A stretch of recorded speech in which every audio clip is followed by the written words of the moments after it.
Hey, so much. another guy that didn't get shoot easy was Troy Weaver. And what have I been telling you now for weeks? He gone.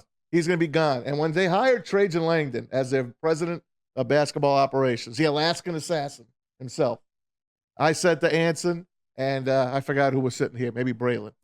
And I said, that's it for Troy. You said, no, he'll get a year at least to get this team together. I thought he was going to stick around. I'm like, they're not going to let him touch anything anymore. Nope. And his record, Terry, he finishes with the 74 and 244 loss record. Yikes. That is a 230 winning percentage. Ooh, that's Matt Millen neighborhood. No, that's worse than Matt Millen. Matt Millen was 27%. Yeah, 23. Oh, he's 23. That's right. My math was off. Isn't that something? That's worse than Matt Millen. Troy Weaver, gone now. The Pistons, let's face it, the worst team in the NBA the last 2 years. They had the worst record in franchise history last season. We all know how they get screwed in the draft. Pick 5 again. Last year, pick 5. This year, pick 5. No one even pays attention to them anymore, Terry. They're becoming a team that we all love. It's only 20 years that they won their last championship that we used to love. And they have fallen off the cliff here, man. And guess what? First of all, was it the right move finally to get rid of Troy? Dude, that's not even a question. Correct. How could you ask that question? I'm just throwing it out. Nobody in America would say, "Oh no, that's a bad move. What did they do that for?" Oh my Lord. No, he should have been gone a long time ago. Yeah. They should have just fired him when he fought the Red Wing fan that one true. night because he was unfocused. The team stunk, and he's worse than Matt Millen. I don't know, man. Anson, what do you got for me, man, on this? I'll say this. The team that he inherited was a mess, both financially and lack of talent on the roster. At this point, at least he's leaving a decent little core of young players as well as a whole lot of cash in cap room. We had some guys that were on the books that weren't even playing for us when he inherited this team. So he is leaving the team in slightly better condition than the way that he found it. It's definitely a more attractive job to take on than when he took it. Because you could only go up. Yeah, they're a disaster at this point. I mean, they really are. I still love them. I know you guys are saying people don't.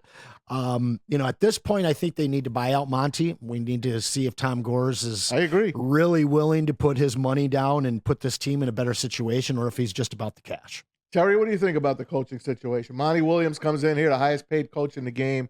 They offered him so much money, he couldn't say no. Here's what I say. Free Monty. Yeah. Monty doesn't want to coach this team. No, he doesn't. The only thing is keeping him here is all that money that Tom Gores gave him.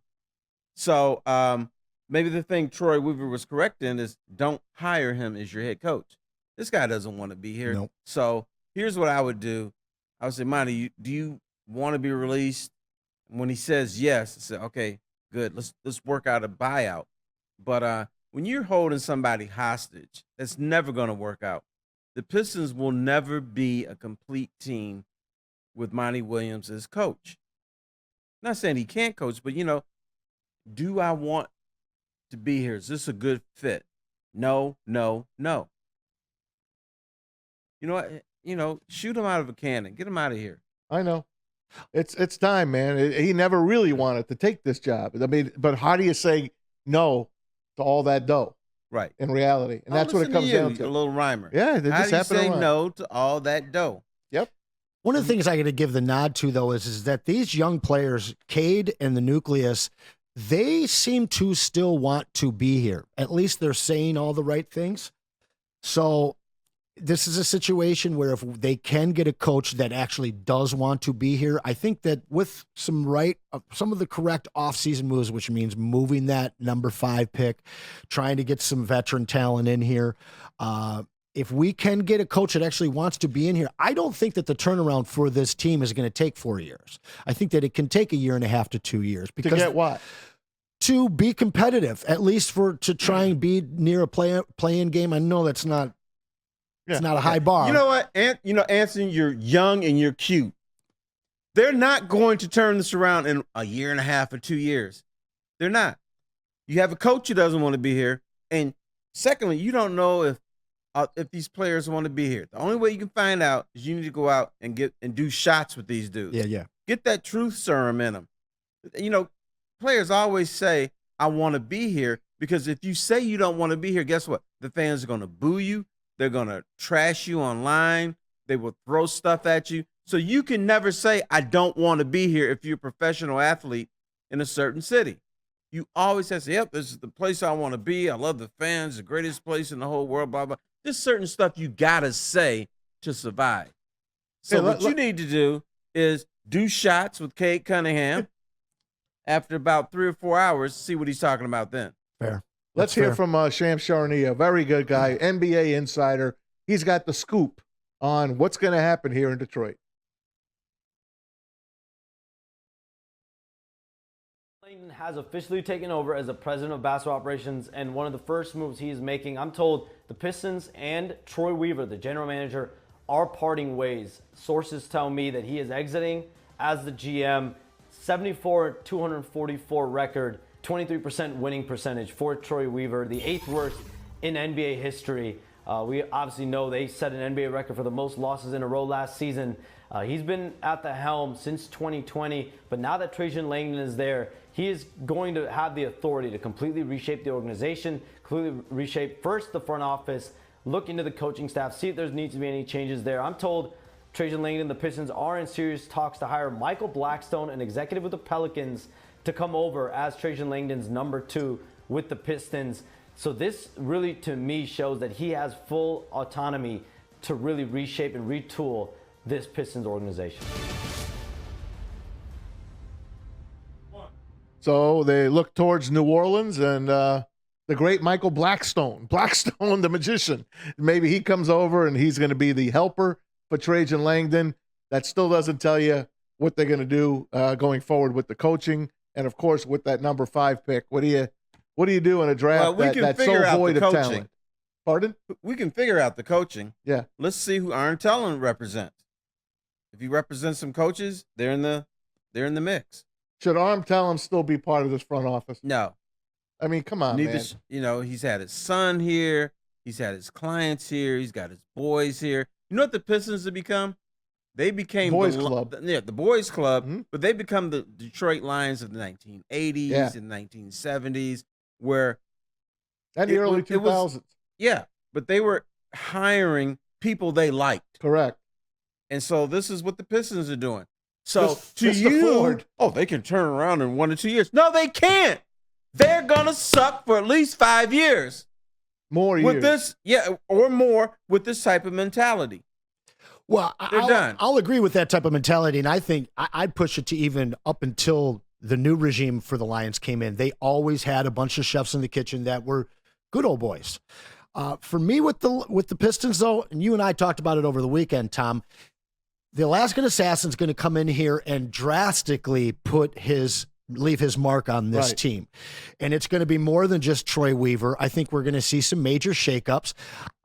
Listen, I know that Can he bring Zion Williamson with him from New Orleans? No, we don't want him. Yeah, we do. No, we don't. He's fat and got bad feet. He lost some weight and he played a lot better this year. I don't care, Terry.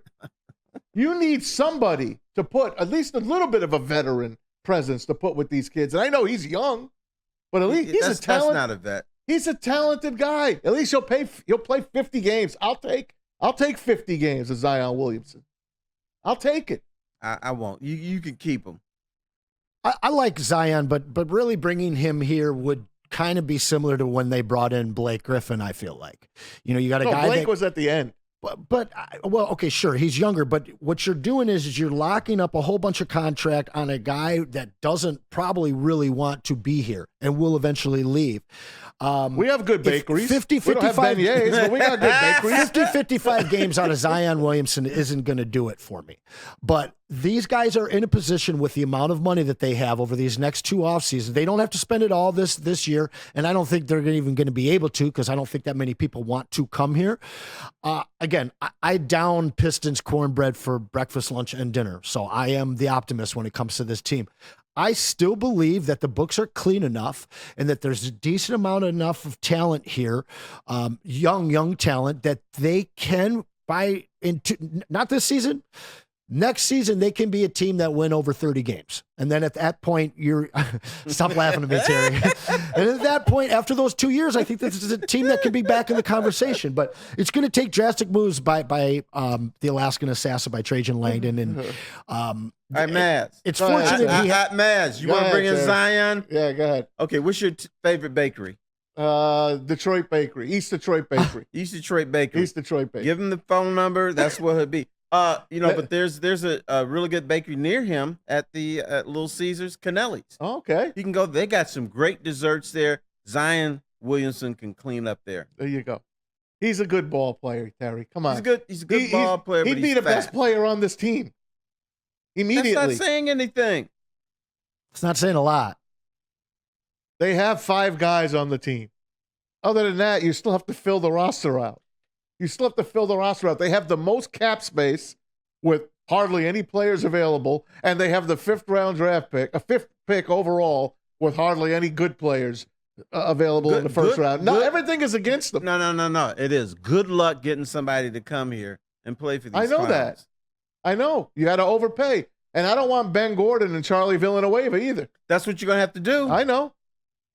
Well, I you know. already Well, talking what about else are that you gonna do? by getting a fat Zion in What here. else are you going to do? Huh? You have a better idea?